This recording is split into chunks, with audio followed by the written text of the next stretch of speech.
Welcome once again to Key Largo Volunteer Fire Rescue Museum Smoke Stomper series of times in history of the Key Largo Volunteer Fire Department and the fire departments of the fabulous Florida Keys. We're here with Jay Ogden, Assistant Chief of Key Largo Volunteer Fire Rescue. How you doing, Jay? I'm doing good. Good to be back. Jay's coming down from up north. It was St. Augustine you live now, right? Palm Coast. Oh, Palm Coast. Mm. And coming down to visit us. It's fun that you can enjoy the properties that you could never do when you lived here. No, that's true. So, Jay, tell us how you got into the fire rescue business. Okay, I'll make it short and sweet. 1977, I lived in New Jersey, Bayhead, New Jersey, little town Bayhead. I joined the volunteer fire department in 1977. I was a member there until 1980, and the next town south is called Mantoloking, New Jersey. And I joined there. I transferred there. I became captain of that department, and then 3 years later, I got hired. 1983, I got hired by the Department of Defense as a federal firefighter. And I had bought a house in Toms River, New Jersey. But so I became a paid fireman in 1983. I worked 11 years at Fort Monmouth, New Jersey, which is now closed, base closure list. I was a driver there for 11 years and very stagnant, great department, but no one ever left. So I got a call one day from one of my old captains, and he went on to become the chief of McGuire, chief of Fort Dix. And he goes, "Hey, I know you like Florida. Homestead Air Force Base, this is after Andrew. They're gonna realign. They need 52 people to realign and come down, and you'll do a lateral transfer if you're hired, and then go to work for the Air Force." And I worked 11 years for the Army, so I threw my papers in, and I got picked right away. I got down there. I made captain like the first month I was there. I think I made captain.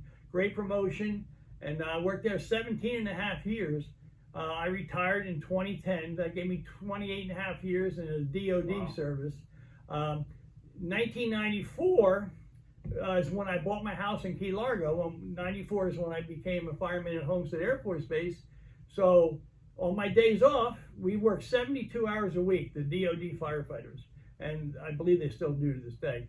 Anyhow, on my days off, I would come to Key Largo, and I volunteered in Key Largo. Great job.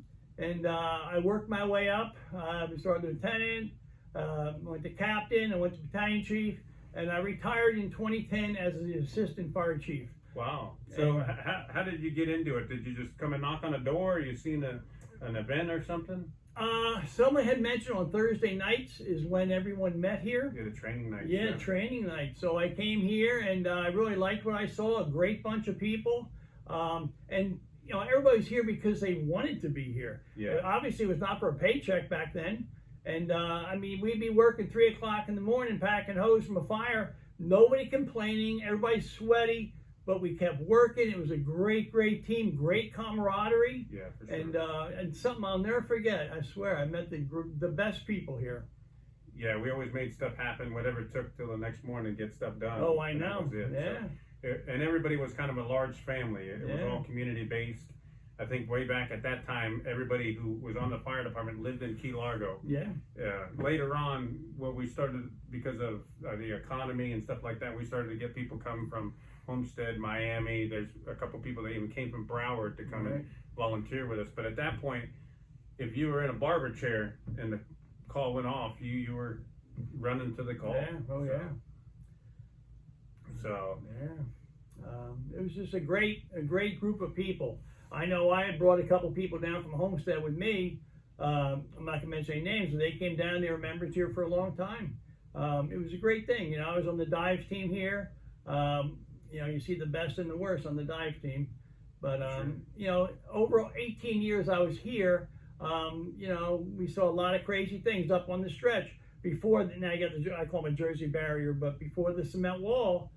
Oh, they were terrible. Yeah. We can all tell you stories. Had it where there were 2 helicopters landing at once. Oh, yeah, sure. We definitely lost 80% of our serious calls with that replacement of that wall. Yeah. That was a good thing. But, you know, we always, I say we see the best and the worst that life has to offer as a fire service or the EMS or all, you know, first responders. But we always just try and make a positive outcome. You know, we try and make a bad situation a little bit better. Sometimes for the family because the other party is already gone. So we try to give closure to the family, and you know, that's how come we do these body recoveries. And this way the family had some closure. And yeah, well, we talked about that with different people where sometimes because the community was so small back then, we might run into a call where we knew somebody, either it was a friend, family, a relative, or somebody we knew that worked at a store or something like that. So it always did affect our guys and men and women, but we did what we had to do and make it happen. oh yeah. In your later years as a chief officer, you were the bird dog that went on the calls and kind of ran everything and kept us safe. I would go and not always take charge or command. You know, if I saw something not going the way it should, I would take command. But I would try to let the gentleman learn. You know, that's how we all learn, right? By doing, not by being told how to do it. So sometimes I just step up. I used to tell my wife, the call would come in, pager goes off, I want to take a ride. Why? You know, and a lot of times, to watch over them. Yeah, I would just go and be quiet. If I was needed, I would step up or whatever, you know. But that was a good thing with this department. It was always a good area for growth. Oh yeah. From somebody that just walk in off the street and go through the motions and go through the officership, and many people that started in this department and sure throughout the rest of the county as well took a step further and got beautiful careers from the fire service from being a part of the volunteer system. Yeah. Turned a hobby into a great. Yeah, I like the first day of the month now. You know. Yeah, that's for sure. Yeah. But no, it's a great service that we provide in the city of Key Largo back then with a lot of mutual aid. We ran a lot of mutual aid down south, and we had to bring them up to us sometimes. Yeah. But I mean, we went to Duck Key. We went all over the place back in the day. We did. Fighting fire all over Tavernier. Anyhow, but we just want to make a bad day a little better. That's all. And I think we did that. We did. Well, today is 1st of July. We have our open house on the 4th of July. Jay Ogden and his family just came down to visit the area and some family and friends. We're glad that he dropped by and stopped by and do an interview with us. So keep watching us, and we're going to find as many people throughout the county as we can from the fire service history and share our history.